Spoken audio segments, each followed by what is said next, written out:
දවසේ සිටුවිලි.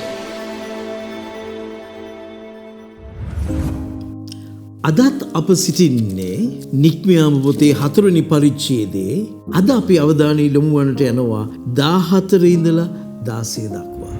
එවිට සමිදානන් වහන්සේ මෝසෙස් සමග උදහසින් ඇවිලි නුඹේ සහෝදරයා වන ලෙවියෙකු වූ ආරෝන් ඉන්නවා නොවේද? ඔහු කතාවට දක්ෂයෙකු බව මම දනිමි. මෙන්න නුඹ හමුවීමට ඔහු එනු ඇත. ඔහුද නුඹ දකින විට තම හදපත්ලෙන්ම සතුටු වන ඇත. නුඹ ඔහුට කතා කොට නුඹ කුමක් කිව යුතුදැයි කියා දෙන්න. මම නුඹට හා ඔහුටද කතා කිරීමට උදව් වන්නෙමි. තවද නුඹ කුමක් කළ යුතුදැයි උගන්වන්නෙමි. ඔහු නුඹේ වෙනුවෙන් සෙනගට කතා කරනු ඇත. මෙසේ ඔහු නුඹේ නියෝජිතයා වන්නෝය. නුඹ දෙවියන් වහන්සේ මෙන් ඔහුට කුමක් කිව යුතුදැයි කියා දෙන්නේය.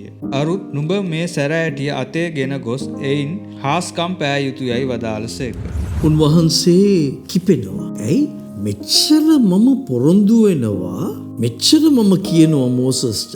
නමුත් මෝසස් නෙමෙයි සමන් දෙන්නේ. නමුත් ප්‍රියත සහෝදරය ඔබට පෙනෙනවා ඔහු දෙවියන් වහන්සේ කිපුණත් උන්වහන්සේගේ අනුග්‍රහය සයිවසීම.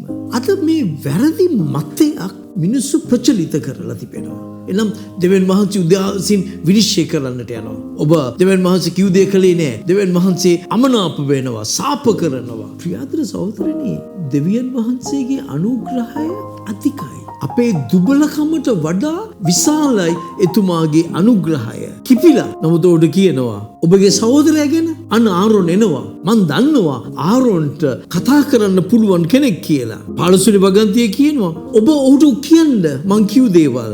මම නුඹලා දෙදෙනාටම උපකාරී වෙනවා මේ කාර්යය කරන්න.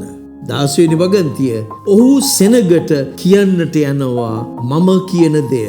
මෝසස් මම කැඳෙව්වා. බලන්න 16 වෙනි වගන්තිය මම ඉංග්‍රීසි අනුවාදයෙන් කියනවා he will speak to the people for you.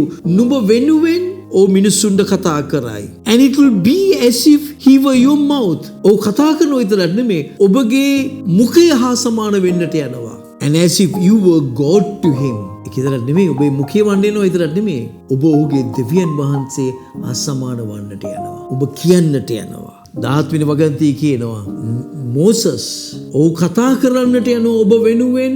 ඔහු ඔබ දෙස බල ඔබ කියන දේ ඔහු කරන්නට යනවා. ඊට පස්සේ 17 වෙනි වගන්තියේදී කියනවා but නමුත් මේ සැවැටිය නුඹ අරගෙන යන්න.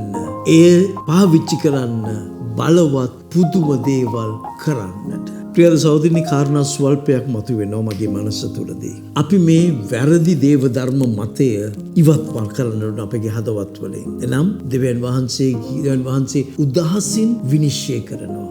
මට ඕනේ ඔබට කියන්න සුද්ධ බයිබලයේ තුල දකින්නේ උන්වහන්සේගේ ප්‍රේමය මගේ දුබලතාවයට වඩා වැඩි. උන්වහන්සේ මෝසස්ට කැඳෙව්වා.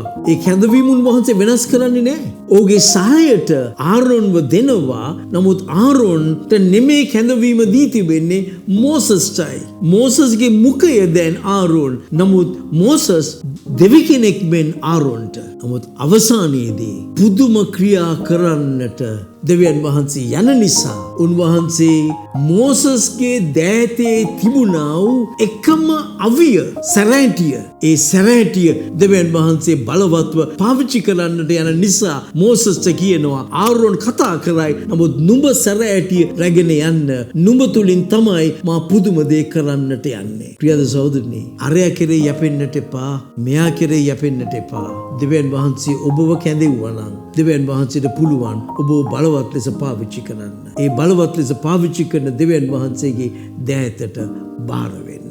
අනේ ස්වාමිනේ, මේ විකාශනයේ සමන් දෙන්නා වූ හැම කෙනෙකුටම උදව් වෙන්න. තමාගේ දුබලතාවය ගැන අවධානය යොමු කරන්නේ නැතුව ඒ දුබලතාවයන් ඔබ වහන්සේගේ කුරුසේ පාමුල තියලා ඔබගෙන් දිව්‍යමය බලයක් ලබලා ඔබගේ කැඳවීම සම්පූර්ණ කරන්නට කැප වෙන්නට හැම කෙනෙකුටම උදව් වෙන්න. යේසුස් වහන්සේගේ නාමයෙන්.